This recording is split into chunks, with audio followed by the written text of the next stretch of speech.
আসসালামু আলাইকুম রহমতুল্লাহি ওয়াবারাকাতু। সম্মানিত viewers, I am MD Hasanullah and my senior doctor with senior assistant.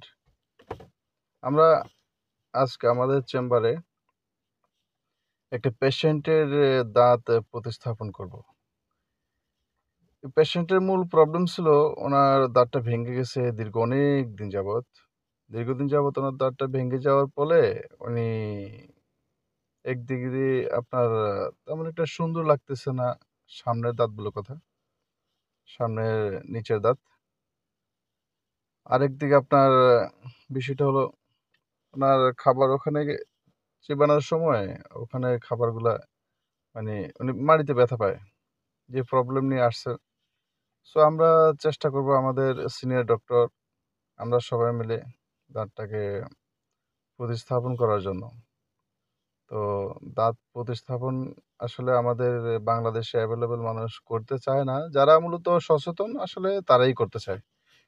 আর যারা আসলে সচেতন কিন্তু দাঁত নিয়ে সচেতন না, তারা তেমন একটা করতে চায় না। কিন্তু বহির্বিশ্বে আসলে বিশেষ করে আপনার ইউরোপ, আমেরিকাতে ওরা অ্যালকোহল সেবন করে বিধায় ওদের দাঁতগুলো খুব দ্রুত নষ্ট হয়। আর মিডল ইস্ট বা আরব কান্ট্রি আপনি যেখানে বলেন, এরা কিন্তু আবার এক ধরনের দাঁতের মাড়িতে কিংবা মাড়ির যেই ঠোঁটের নিচে দাঁতের গোড়ায় এক ধরনের তামাক ব্যবহার করে। তামাকগুলা হয়তো আপনার সাদা পাতা পাউডার বা হয়তো জানি না কি হতে পারে।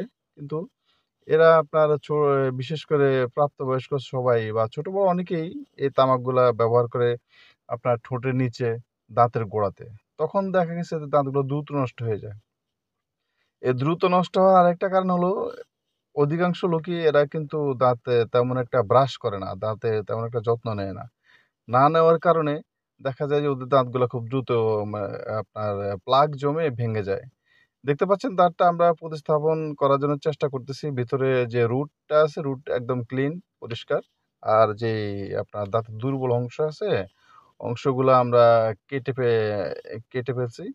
কেটে ওগুলাকে একদম পরিষ্কার করে নিচ্ছি আরকি। কেননা আসলে এটা পরিষ্কার করা ছাড়া এগুলা দাঁত প্রতিস্থাপন করা সম্ভব না। এখানে দেখা গেছে আপনার দাঁতে এখন যে রিপেয়ার করব, এটাতে আপনার দেখা যাচ্ছে আপনার যেই ব্লাক স্পট গুলা কিন্তু রাখা যাবে না। ব্লাক স্পট গুলা থাকলে হয়তো এই দাঁতে আপনার খুব দ্রুতই আবার ইফেক্টেড হতে পারে।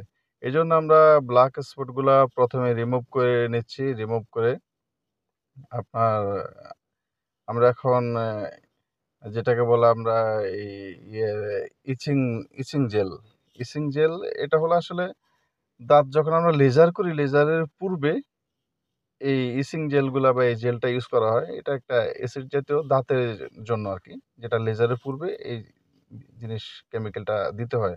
এই জেলটা দিতে হয়। তো তারপর আমরা বন্ড ইউজ করতেছি। বন্ড ইউজ করে ভালো করে ড্রাই করে নিচ্ছি। ড্রাই করে এই যে দেখতেছেন, এটা হলো এক ধরনের বন্ড, আর এটা হলো পোস্ট। বন্ড ব্যবহার করে যখন আমরা এটা ফোস্ট বলা হয় আরকি। এটা হলো এক ধরনের একটা খুঁটি বা ফিলারের মতো, যেটা সাধারণ ভাষায় আপনারা বোঝেন। এইটাই হলো অর্থাৎ আমরা উপরে যে লেজারটা করব, লেজারটাকে মানে আঁকড়ে ধরে রাখার জন্য আরকি এটা দেওয়া হয়। আসলে এগুলো মোটামুটি খুব এক্সপেনসিভ, মানে ব্যয়বহুল ট্রিটমেন্ট। আমাদের দেশে এই ট্রিটমেন্টগুলা করতে গেলে আপনি মোটামুটি একজন অভিজ্ঞ ডেন্টিস্টের কাছে যদি যান, তাহলে উনি এই ট্রিটমেন্টটা করবে। কিন্তু মেক্সিমাম ৬ থেকে ৭,০০০ টাকা চলে আসে। চেম্বার বেঁধে হয়তো ১০-১৫,০০০ টাকাও আসে। আর দেখা গেছে আমরা যারা সাধারণ, যে কোনো কিছুই কোনো আপনার না প্যারামেডিক্স, না কোনো ডিপ্লোমা, না কোনো ম্যাথস, না কোনো সার্জন, কিছুই না। দেখা যাচ্ছে তারা শিখতে আপনার দাঁতের অনেক ভালো ট্রিটমেন্ট ওরা করে ফেলে। যেমন বাংলাদেশে এভেইলেবল আছে।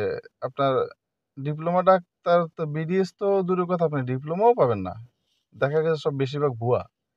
কিন্তু তারাও দেখা গেছে আপনার এই ট্রিটমেন্ট গুলো করে। ওই যে দেখা গেছে আপনার YouTube ভিডিও দেখে, Facebook এ দেখে, তার সোশ্যাল মিডিয়াতে দেখে, অথবা কোনো একজন সিনিয়রের সাথে ওরা কি করে আপনার এই লিয়াজু করে যে মানে সিনিয়রের সাথে সখ্য করে স্যার বলে স্যারের পিছে তেল মাখে। তখন স্যার চেম্বারে যাওয়া আসা করে। স্যার কি করে না করে একটু দেখে।